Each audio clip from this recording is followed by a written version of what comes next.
What's up, you guys, and welcome to my first YouTube video. If you don't know me, my name is Emily and I'm a certified personal trainer, and I'm creating this YouTube channel so that I can share with you guys my workouts and my fit tips, and then also just information I give to my clients. I just feel like there's way too much false information out there, and it's so confusing when you're trying to start a fitness journey. Hopefully this can be a good location for you guys to learn lots of fitnessy things. This first video is just going to be my full strength day leg workout with a focus on glutes. So that'll be exciting. And then I'm also gonna show you my pre-workout and post-workout meals because I get lots of questions on that.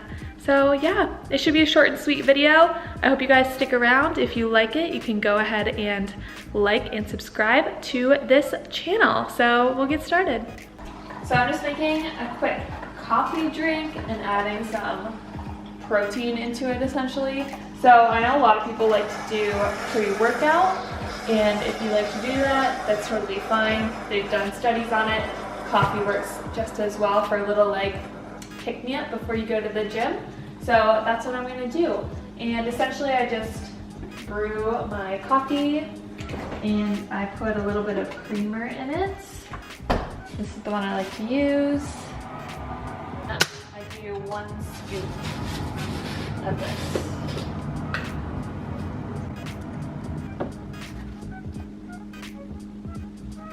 And then we're just gonna blend that up. I need to close these so no one knows how dirty I am.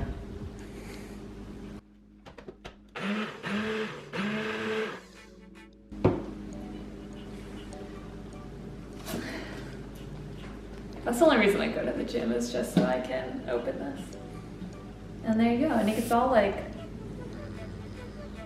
bubbly, like a latte or something. That was stupid. Okay. And then I'm gonna make some oatmeal. I just like these instant packets because they're already flavored. I don't think you're gonna die from the artificial flavorings. So, there we go. This part is not interesting. I'm gonna boil some water in the microwave. I put the water in first because I'm picky about my oatmeal. I always feel like this is a sin. It's like those people who put in their milk before the cereal. That's essentially what I'm doing. We're gonna wait 2 minutes now.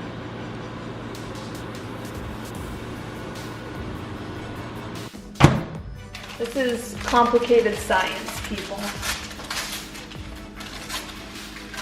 Dump that in. And you just mix it and hope you put enough water in.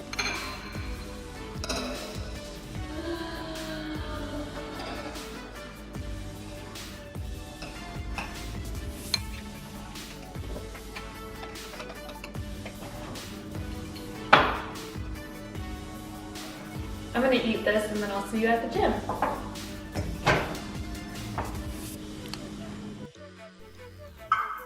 So this first one, I'm doing a kneeling hip flexor stretch, and this is a really great one if you sit all day and your hip flexors are tight.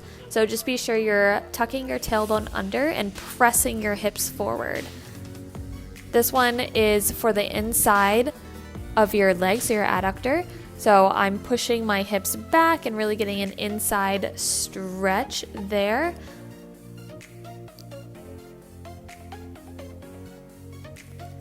Ooh, this one's one of my favorite shoulder mobility exercises. So you just want to be sure that you are keeping your elbows, wrists, and hands against the floor.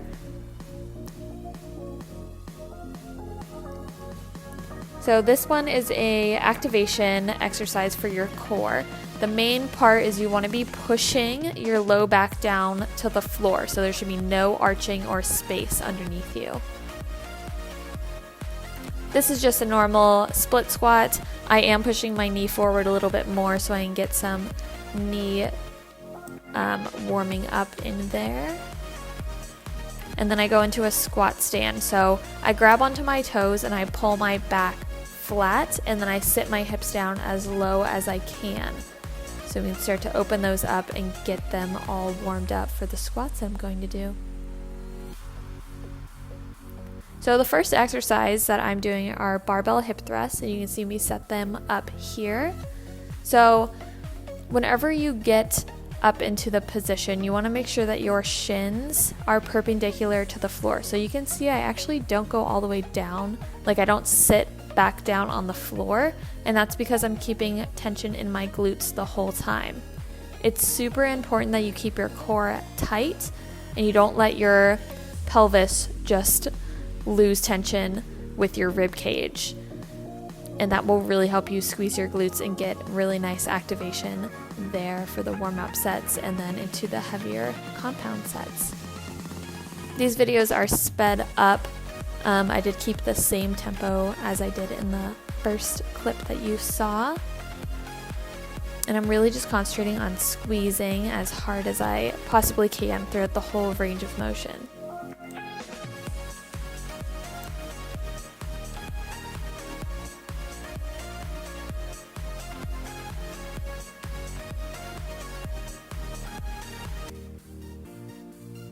Okay, so I'm now going into a box squat, which I actually haven't done in quite a while, but I like them because you can sit your hips back a little bit more as opposed to a regular barbell squat.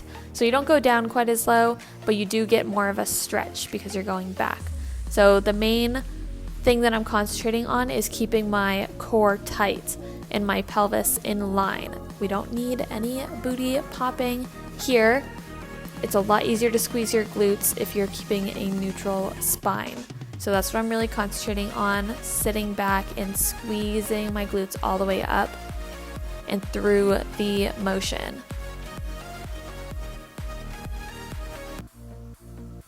Okay, so here I was starting to lose tension in my core, like I was starting to get exhausted. So I was just doing some body weight squats so I can reactivate my glutes and make sure that I'm doing them correctly. So I think this is really important to be aware that, you know, everything might not feel perfect, and that's okay. Just go back to the basics, start without weight, make sure you're doing it properly, and then add the load.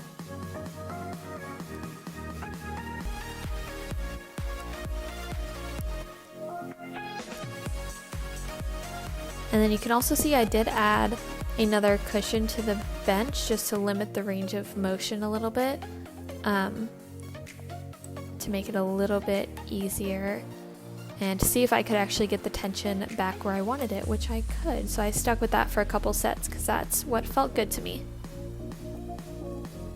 Okay, so the last exercise that I did is a rear elevated split squat.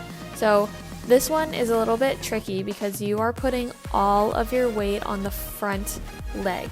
If you feel tension on the back leg, you're putting too much pressure on that back foot. You're virtually doing a one-legged squat, hence the name. So you can see I'm still sitting back really far. My knee is pretty much at a 90-degree angle, and everyone's going to be a little bit different, but for me, I really feel those a lot in my glutes and hamstrings as opposed to only my quads. So it's super helpful if you lean forward, and that'll help you keep balance and keep all of your weight on that front leg. And just a note, I just did a couple of exercises today. You do not have to do a million different exercises to get a good workout. Literally just get really good at the basics, increase the load, improve your mind-muscle connection, and that will make the biggest difference in your physique and strength.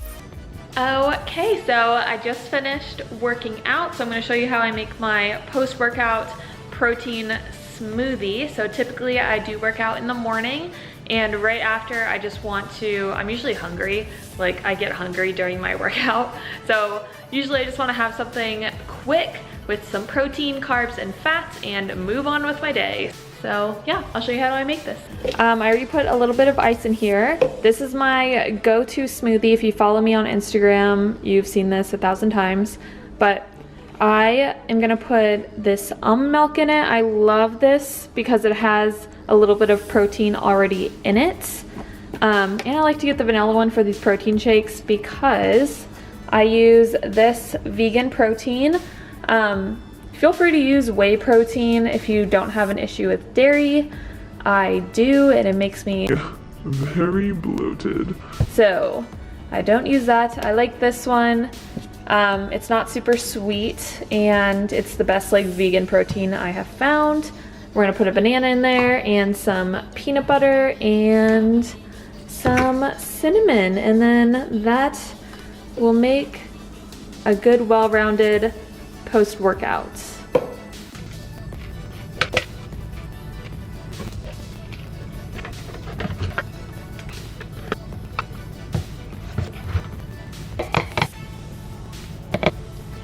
All right, and that's gonna do it for this video. I don't wanna get super into like what you should have post-workout because I think everyone is different. Most of the time, I just go for something that is balanced with protein, carbs, and fats. So you can get your day going, or depending on what time you work out, but I'll save that for another video. I hope that you enjoyed this one, and I look forward to making more.